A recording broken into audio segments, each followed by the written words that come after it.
ಅದು ಲಿಂಗಾಯತ ಧರ್ಮದಲ್ಲಿ ಮಾತ್ರ.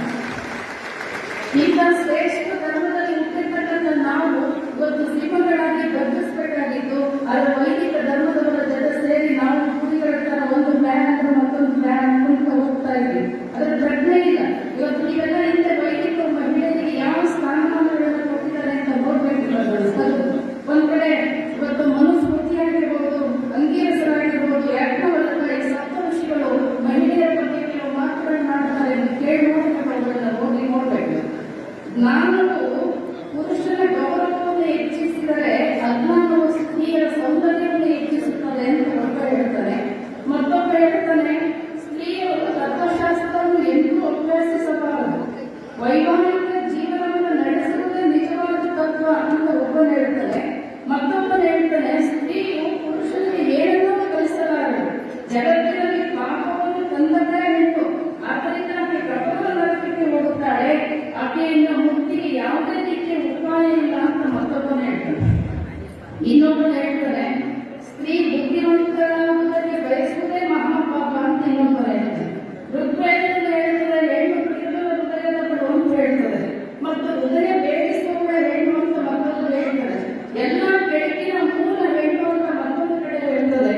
ಆಮೇಲೆ ಹೆಣ್ಣು ಒಂದು ನರಕದ ಬಾಗಿಲು ಅಂತ ಇನ್ನೊಂದು ಕಡೆ ಹೇಳ್ತದೆ. ಒಬ್ಬ ಒಳ್ಳೆ ಸಂಘಟನೆಯಿಂದ ಕೂಡಿದ ಒಬ್ಬ ಹೆಣ್ಣು ಕೆಟ್ಟ ಪುರುಷನಿಗಿಂತ ಕಡೆ ಅಂತ ಹೇಳ್ತದೆ ಇನ್ನೊಂದು ಕಡೆ. ಇನ್ನು ಬೌದ್ಧ ಧರ್ಮವನ್ನು ತಗೊಂಡ್ರೆ ಪ್ರಮುಖ ಧಾರ್ಮಿಕ ಕ್ರಿಯೆಗಳಲ್ಲಿ ಹೆಣ್ಣಿಗೆ ಅವಕಾಶವಿಲ್ಲ. ಇನ್ನು ಜೈನ ಧರ್ಮವನ್ನು ತಗೊಂಡ್ರೆ ಮುಂದಿನ ಜನ್ಮದಲ್ಲಿ ಪುರುಷನಾಗಿ ಹುಟ್ಟಿದ ಮೇಲೆ ಆಕೆಗೆ ಮುಕ್ತಿ ಅಂತ ಜೈನ ಧರ್ಮ ಹೇಳ್ತದೆ.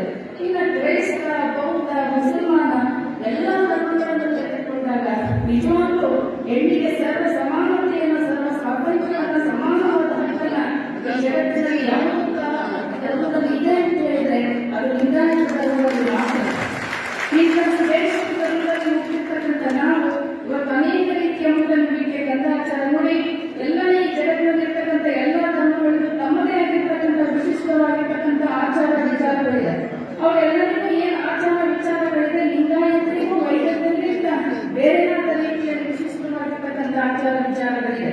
ಅದನ್ನು ಸರಿಯಾಗಿ ತಿಳ್ಕೊಳ್ಳಾದ್ರೆ ಇವತ್ತು ನಾವು ಮೂಢನಂಬಿಕೆ, ಕಂದಾಚಾರ, ಶಿಷ್ಟಾಚಾರ, ಡಂಬಾಚಾರಗಳಲ್ಲಿ ಇವತ್ತು ಏನು ಬಸವವರು ಹೇಳ್ತಾರೆ, ಅಳೆಯುತ್ತಾ ಬಳಲುವುದಲ್ಲದೆ ಕೊಡಗ ಬಳಲುವುದೇ, ನಡೆಯುತ್ತಾ ಬಳಲುವುದಲ್ಲದೆ ಬಟ್ಟೆ ಬೆಳೆಯುವುದೇ, ನಿಜವ ನದಿಯದ ಭಕ್ತ ಬಳಲುವುದಲ್ಲದೆ ಲಿಂಗ ಬಳಲುವುದೇ.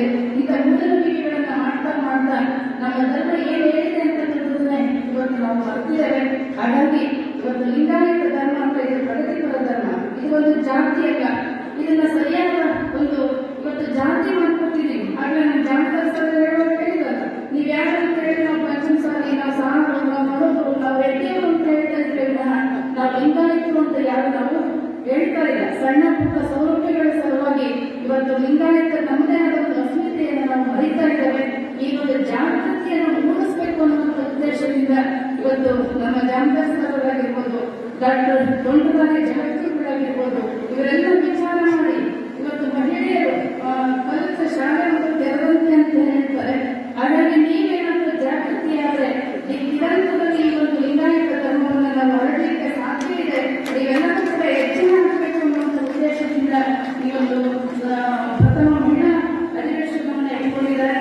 ತಾವೆಲ್ಲರೂ ದಯಮಾಡಿ ಈ ಸಭೆಯಲ್ಲಿ ಯಾರಾದ್ರೂ ಏನೇನು ಮಾತಾಡ್ತಾರೆ ಅಂತ ಲಕ್ಷ್ಯ ಕೊಟ್ಟು ಕೇಳಿ, ಬರೀ ಮಾತಾಡೋದು ಅದಕ್ಕೊಂದು ಹರಟೆ ಹೊಡೆಯೋದನ್ನ ಮಾಡ್ತಾ ಇದ್ದಾರೆ. ಯಾಕೆಂದ್ರೆ ಇವತ್ತು ಹೇಳೋದು ಕೇಳೋದಂಗೆ ಇದೆಲ್ಲ ಮನುಷ್ಯನಿಗೆ ದಾರಿಯನ್ನು ತೋರಿಸ್ತಕ್ಕಂಥ ಮಾರ್ಗ ಅಷ್ಟೇ, ಅಂತಿಮ ಗುರಿಯಲ್ಲ. ನಾವು ಅದನ್ನು ಕೇಳಿ ನಮ್ಮ ಜೀವನದಲ್ಲಿ ಆಚರಣೆಗೆ ತಂದಾಗ ಮಾತ್ರ ನಾವೇನಾದ್ರೂ ಸಾಧನೆಯನ್ನು ಮಾಡಲಿಕ್ಕೆ ಸಾಧ್ಯ. ಹಾಗಾಗಿ ನಾವೆಲ್ಲ ಜಾಗೃತಿ ಆಗ್ತಕ್ಕಂಥದ್ದು ಬಹಳ ಮುಖ್ಯವಾಗಿರ್ತಕ್ಕಂಥದ್ದು.